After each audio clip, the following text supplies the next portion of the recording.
বন্ধুত্ব মানে কি বলতে পারো? বন্ধুত্ব মানে হাসির আড়ালে লুকিয়ে থাকা একটা কান্নার শহর, একটা ভাঙা হৃদয়ের নিঃশব্দ চিৎকার। বন্ধুত্ব মানে রাত জেগে কথা বলা আর সকালে অপরিচিত হয়ে যাওয়া।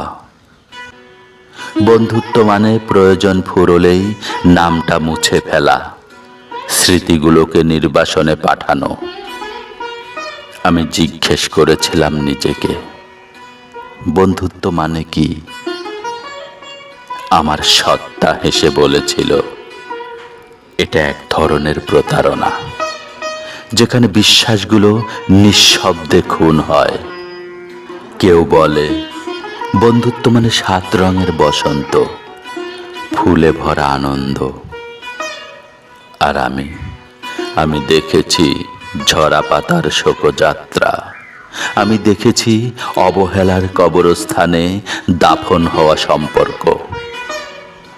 যাদের জন্য আমি নিজেকে ভেঙেছি হাজারো বার, আজ তারাই আমার ভাঙা টুকরোগুলো নিয়ে হাসির আসর বসায়। তারা জানে না এই নীরব মানুষটার ভেতরে একটা ঝড় প্রতিদিন মরে যায়। শুনেছিলাম বন্ধুত্ব কখনো হারায় না। মিথ্যে, সব মিথ্যে। আজ আমি দাঁড়িয়ে আছি আমাদের গল্পের শেষ পাতায়, একজন একাকী অপরাধী হয়ে।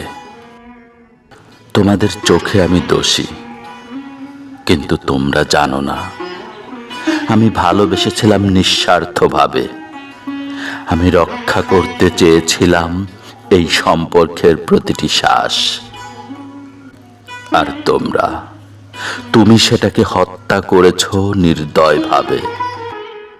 তাই আজ আমি বলছি, থেমে যাক এই গল্প, নিভে যাক স্মৃতির প্রদীপ। কোনো বসন্তে, কোনো ফাল্গুনে ফিরে এসো না আর। কারণ কিছু সম্পর্কের সমাধি হয়, পুনর্জন্ম নয়। আর আজ থেকে আমার একাকিত্বই আমার সবচেয়ে বিশ্বস্ত বন্ধু।